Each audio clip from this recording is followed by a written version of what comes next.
We couldn't afford Baskin Robbins, so we're just eating a popsicle instead. It's better than the other product placement we were gonna get. Yeah. That's good. We should start, right? Yep. Alright. Aaron Rose. Hi, I'm Thompson Plum, yo. Tonight's review is Baskin.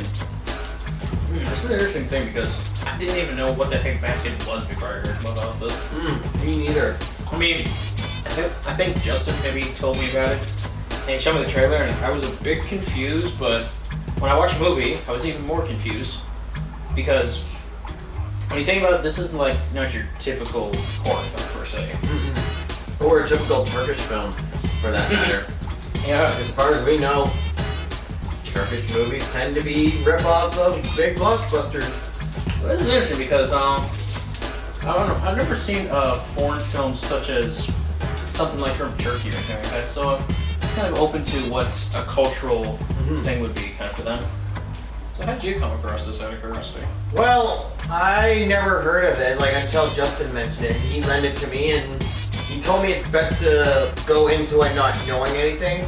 That's right. So I just looked at the back, and I noticed like one of the production companies that produced this, and it was an XYZ film. Really? Production. XYZ Films, for those who don't know, is a film production company that utilizes an international genre of films. Movies that were produced under XYZ Films, I can think of on top of my head, are The Raid 1 and 2, The Night Comes For Us, Mandy, Brawl in Cell Block 99, Color Out of Space, and Baskin. You mentioned the color of space because would you somewhat say this has a very overworldly kind of feel to it? Yeah, it feels a bit Lovecraftian in a way. I think what really caught my eye with this film particularly was the lighting of this film. Oh yeah, it's very moody. Gives off, I'm thinking like Dario Argento called, he wants his lighting back. That's a pretty good comparison, actually. Yeah, and there are some things I like about it, like the first half of the movie, like where the police, we get like their character building. They seem like friends. So. Yeah, and don't forget that police van scene where them singing and dancing to the song. I could totally see those guys doing that. They're rocking out. Yeah, they're like having fun. They're getting down with their band. They're getting down with their band selves. Yeah. And I looked it up, and apparently this actually has a lot of symbolism involved. Like, did you know that apparently one of the big things in this movie is its links to Zoroastrianism? Zoroastrianism? Zoroastrianism is like an old ancient religion that actually dates and originates from Turkey in a way. And they actually have a lot of myths about death and the underworld and all that stuff. Right on. In fact, there are a lot of actual Turkish superstitions in this movie. Like, you see one of the cops scratching his foot. That's actually symbolistic of somebody who scratches their foot, saying that they're going on a long journey of some sort. Right. But this is an interesting one.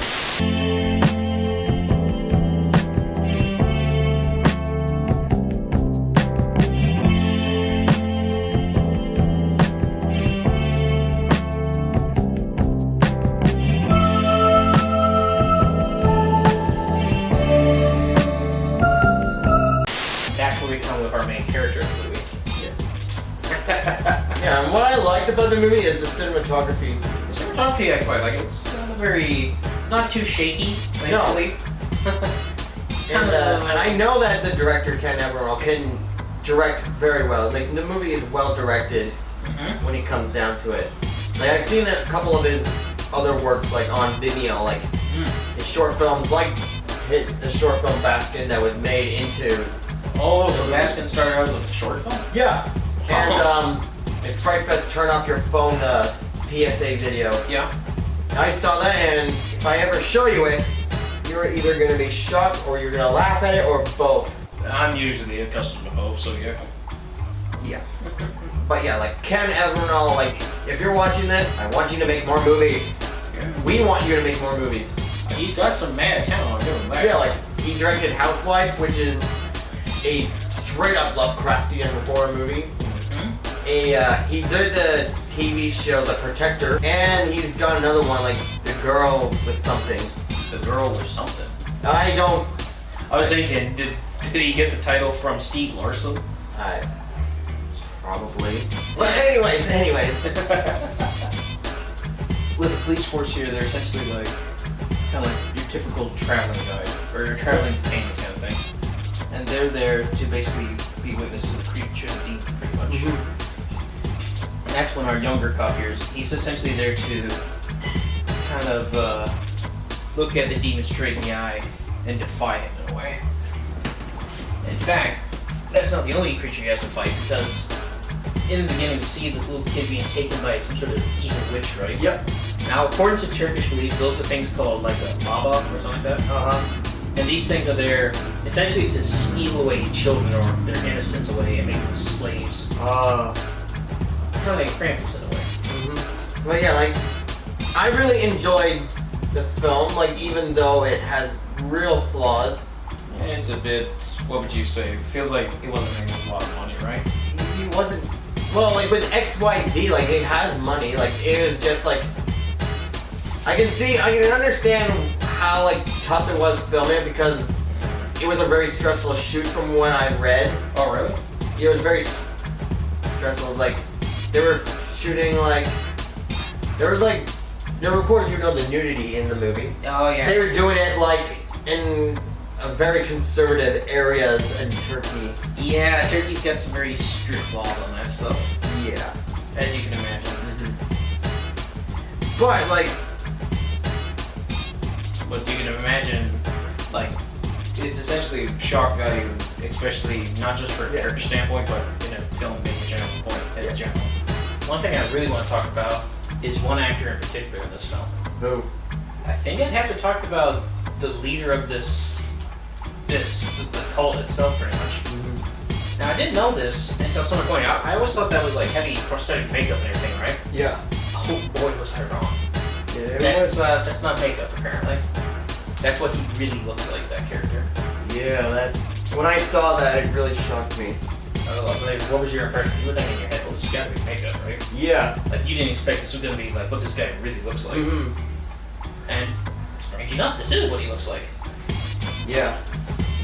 And I thought there's been a bit of a problem with sometimes with horror films, because if you get a character like that, some people feel it's exploitative in a way. Would you agree? You've heard of stuff like that, right?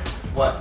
Well, the thing about taking a person with, say, a disability or a physical disability in a way, And using it as... is essentially as a horror gimmick in a way. I don't know, it could go... There's a line between, like, either using it tastefully or just straight up exploitation. I know.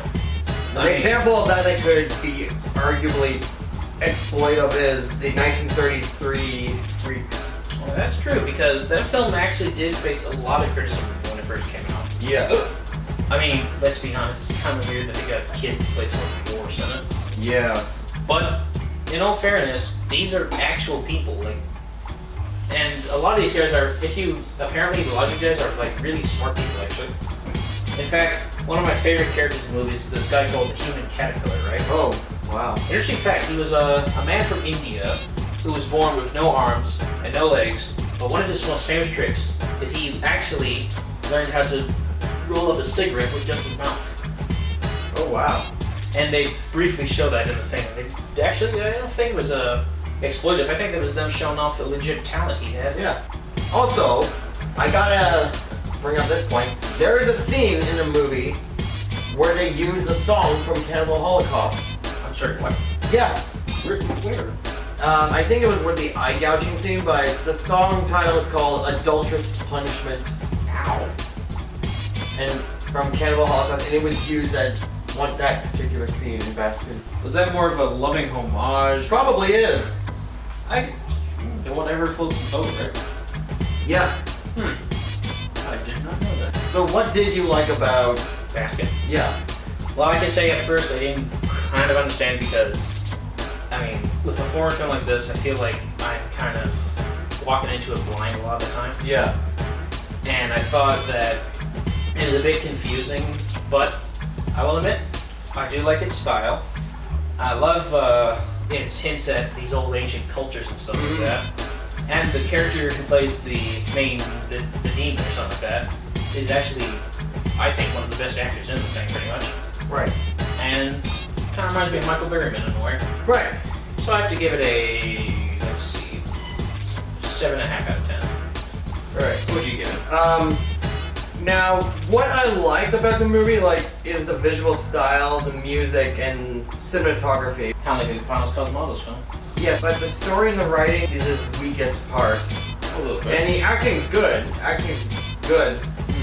But that couldn't save the material of the script. It felt like a short film that's been stretched a lot, and oddly enough, it was based on a short film. Yeah, I was gonna give it a 5 out of 10, but then I realized I was being a little too harsh on it. Like, with its flaws, like, it was his first film. Nobody can ever defend the first work, you know? Yeah, so I will give it, I'll be generous and I would give it a 6.5 out of 10. Yeah, that seems fair. Yep. Alright. That's all for now. Take care, guys. Peace.